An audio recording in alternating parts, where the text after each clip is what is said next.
So I, male 30, have been with my boyfriend, male 34, for 2 years. My mother is very homophobic and basically cut me out when she found out I was bi, back when I first finished college. All my life she would try to control me. She would try to control what I wear, who I hang out with, only to fit her definition of the perfect son. For example, I like to knit, and she would throw away all my knitting accessories because it wasn't a hobby for boys. I always told her it's her own fault for sending me to an all-boys school, and that I had eyes. My siblings have always been supportive of my lifestyle, and we're very close. My older brother is getting married to his girlfriend of 5 years, and they will get married in July 2022. His fiance is awesome, but her family is also very homophobic. Her mother and mine get along very well, and do many activities together. I have gone LC with my mother over the years. I love my brother's fiance, but she has a tendency of trying to please everyone around her, which means that when I got my invitation for the wedding, lo and behold, it was the only one with no +1. At first I thought it was a mistake, so I contacted his fiancée, since I knew she was the one taking care of the guest list and the RSVP. And she told me that they had to cut down the number of invitations because of pandemic. But I checked with my siblings, and all of them got a +1. This really upset me and my boyfriend, since he is very close to my brother. They went to uni together. I contacted my brother, who of course had no idea that I didn't have a +1, and told me he'd take care of it. I then received a bunch of text messages from my sister-in-law, berating me for talking to my brother, and that I should have just taken the one invitation. She told me she did this to prevent any problems with me and her side of the family, and my mother. She also told me that she didn't want me and my boyfriend to be the center of attention at her own wedding. She told me that she'll give me the +1, but that I'll be ruining her wedding. I've talked to friends and my siblings, and they're mostly on my side. But some have told me that it's her wedding, and that she has the right to invite who she wants. I think I might be the a-hole, because my mother's subtle homophobic remarks don't affect me anymore. But I don't think it'll be fair to let my boyfriend be subjected to them, and her family's homophobia. And that it is indeed her own wedding. Not the a-hole. OP, please show your brother the text she sent. He sounds like a very caring person, who loves his little brother and his boyfriend. I don't think you would want to marry someone who would treat you like this. Edit. I noticed some of you questioning my use of the word lifestyle. And honestly, it's how I've always referred to my life. It's how my mother always referred to my life growing up, and it stuck with me. I feel like it's something I internalized, but I see how it can be detrimental to our identity. Edit 2. I haven't shown my brother the texts yet. My boyfriend and him are supposed to have a gaming night in a couple days. My boyfriend and I discussed what we should do, and we'll talk to him after. I think you're right, and that I should show him her texts. Update. After my boyfriend and my brother had their gaming night, my boyfriend called me over to our gaming room, and we talked to my brother. We told him we both loved him, but decided not to attend the wedding. My brother was obviously upset, until I showed the advice of many of you guys, and showed my brother my future sister-in-law's texts. To say he was livid was an understatement. He actually called out my sister-in-law in front of us, and demanded that she apologize to both me and my boyfriend. She did, but defended what she did, and explained her reasons to my brother. The same reasons she gave me when I first confronted her. He tried to argue with her, but she told him that she talked to him once he came back home, and hung up. It took some time, but my boyfriend was able to calm him down, and we talked about everything. He told us he completely understands if we decided not to attend, and that he would never hold it against us, even though he would love for us to attend. He told us he would never want us to degrade ourselves just for his fiance's happiness. He ended up spending the night at our house because I didn't want him driving when this upset. In the end, we couldn't sleep, and we talked almost all night.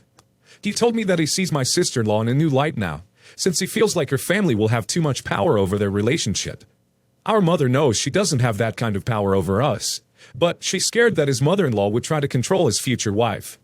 In the end, he told me that maybe he didn't want to attend his own wedding. I told him to get some rest and to really think about it before doing anything reckless. He slept until 1 p.m. and then went back home. We got a text a few days later telling us the wedding was officially on a hiatus and that my brother and his fiancée are on a break. We told him that he could move in with us for now, if he needed space from his fiancée, and he agreed. In the end, both my boyfriend and my brother told me I did the right thing by showing him the texts. Because he deserved to know who he was about to marry. Ha. In June 2015, my brother and I found out that my mother's uncle, who had passed away only a few years before his wife, had left my brother and I his share of their estate. This includes their Brooklyn home, as well as any remaining funds, after all others on the will have been paid, as well as debts and outstanding taxes. The estate is split 3 ways, between myself, my brother, and the aunt's nephew. The estate attorneys have informed us that the entire estate was worth about $3 million USD. My brother and I each received an initial payout of $150,000 in July. The attorneys are waiting to pay taxes, debts, etc., to disperse any more funds. The estate attorneys accidentally sent our checks to our parents' house, and this is where things got bad.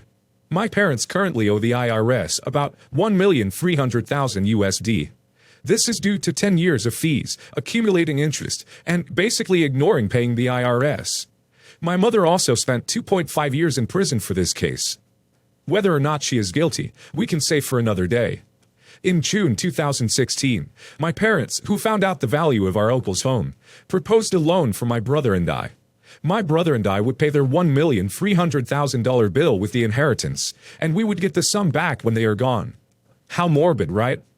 We said we would research our options, but reminded them that we would do everything we can moving forward to make sure they have a roof over their heads, basic needs, and if they want to travel into their retirement, we would cover that as well.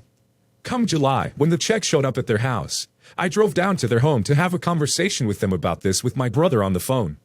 I had consulted with an attorney, and in sum, his advice was, do not get involved in this with your family. If they take a loan, you will have to be ready to go so far as to repossess their home. If you gift the money, you will need to work with a team of attorneys and accountants to make sure you are covered, and even then, the money will be all gone. My parents came back with ideas like, well, if we just say it's a loan, which I quickly explained is not something I am interested in getting involved in. This turned into my dad speaking down to us, essentially in my face, screaming and rolling his eyes. My mother called me afterwards and told me that my dad was not going to hide his feelings about me after the incident for my wedding. In September, and she distanced herself as well. They came to my wedding, and things were about as awkward as expected. I could not get a hold of them before my wedding. They would not answer calls or return them. When they found out that I had said hello to my future mother-in-law before them, it got much worse. I was all around very hurt. I was ready to put everything aside and get on with the wedding, and I thought they might be excited for me. My husband and I paid for our entire wedding. And speaking with my mother afterwards, she was upset about X, Y, and Z, that she was a guest at her daughter's wedding. The photographer didn't get the picture she wanted. She never told me this until afterwards. And basically, things didn't go the way she wanted. I was very hurt, but again, I was ready to move on. Now, I think her hurt may have been her putting her guilt on me. She acknowledged my father, her husband, owed me a few apologies at this point, and she was not willing to challenge him on it. After our honeymoon, my parents called to get to business. They had decided that they would take the $150,000 USD from each of us, $300,000 total, and with the remaining balance on their debt, they would take a loan from the bank on properties they have, over $1 million USD worth. This would allow them to pay the IRS, and they would take the remaining inheritance when it came through. I was a bit taken aback, as this went from a loan to this is the way it's going to go. This plan made me extremely uncomfortable. The attorneys are withholding that money for outstanding debts and taxes. Even if I was willing to give every dime to them after the way I've been treated, it's a huge risk. What if nothing else comes through? Or nothing at all? I told him I wanted to consult an attorney, and he was again livid. Come October, they have taxes due. My mom calls my brother on a Monday morning and says she got an extension on her taxes from last year. She thought she was getting a refund, but she owes them $8,000 USD. She needs the money now. We ask her how this happens, and she lets us know we owe her money from his inheritance, so we need to pay it. Worn out and feeling very sorry for them at this point, we both go to the bank and send her $4,000 USD. No thank you was received. Come the next week, we get a call from both of my parents. My dad starts the conversation with, "This is going to be hard because we have always been proud of you. But we are no longer, and we may not be speaking much moving forward." 2 hours later, nothing has changed. The last plan to get a loan from the bank was not approved for them. So now, the idea is that my brother and I will take out a loan on the amount of the inheritance for their debt. We both explain once again that this is going to be a very high interest rate loan. Research after the call looks to be about 15% plus. That my brother and I cannot risk bankruptcies for this plan if the money never did come through. And that if they sell their properties, they will be out of debt with the IRS, and we can help them with expenses afterwards. We are told, essentially, it should be their money, and so anything else is our moral failing. We try to provide options for how this money can help all of us as a family.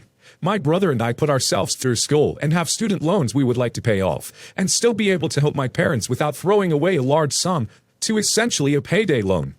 Again, my dad is livid, and the conversation ends.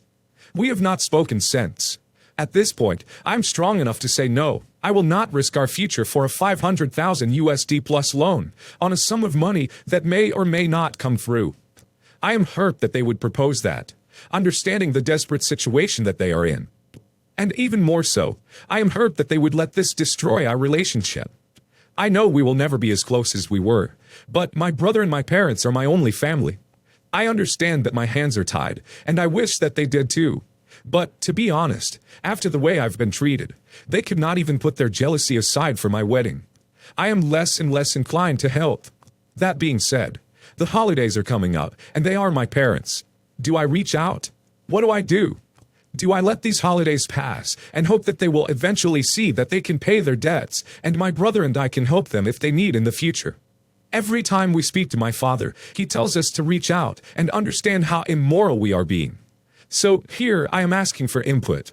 I tried to make this as impartial as possible, but it is hard.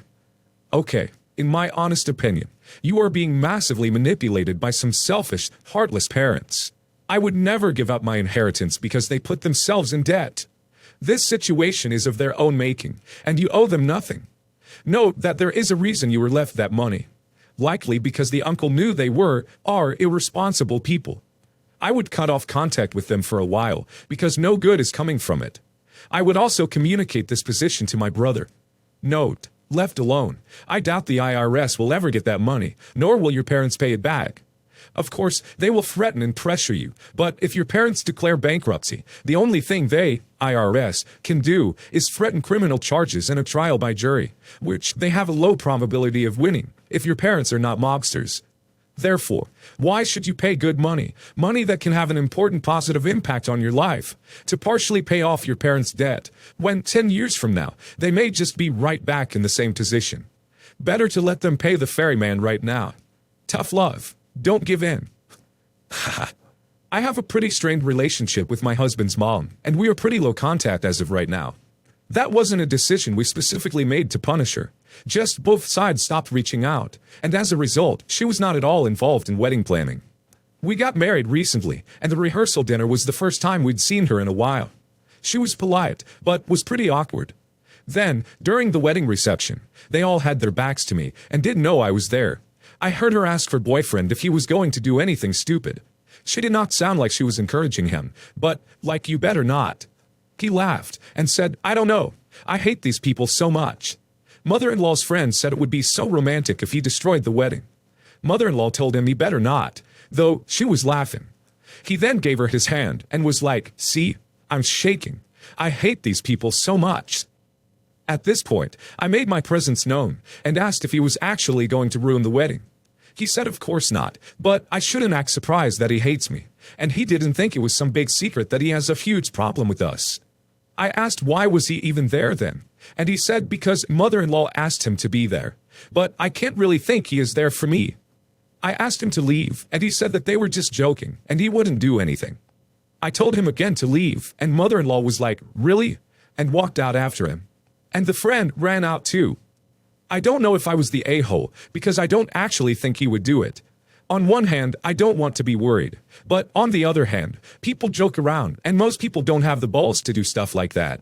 I feel bad that my husband didn't get to have his mom at his wedding. He still misses her. I think deep down she misses him. But to be fair, he didn't want to invite her boyfriend anyway, but knew she wouldn't come without him. Not the a-hole. He hated you so much that he couldn't shut up about it at your wedding. He hated you so much that he joked about ruining your wedding in a way that didn't sound like a joke. When you confronted him about it, he doubled down on how much he hated you. At which point, he was no longer entitled to your hospitality. Because people who accept an invitation to an event also accept that certain behavior is expected. Your mother-in-law thought it was funny that he spoke about you that way, and thought it was a funny idea that he might wreck your event in some fashion. So even though you don't think you would have actually done something, both of them basically spit on your invitation. They needed to leave. Your mother-in-law was at the wedding, which was more than she deserved. Her lack of class and her terrible taste in men meant that she didn't get to enjoy the reception. Good for you.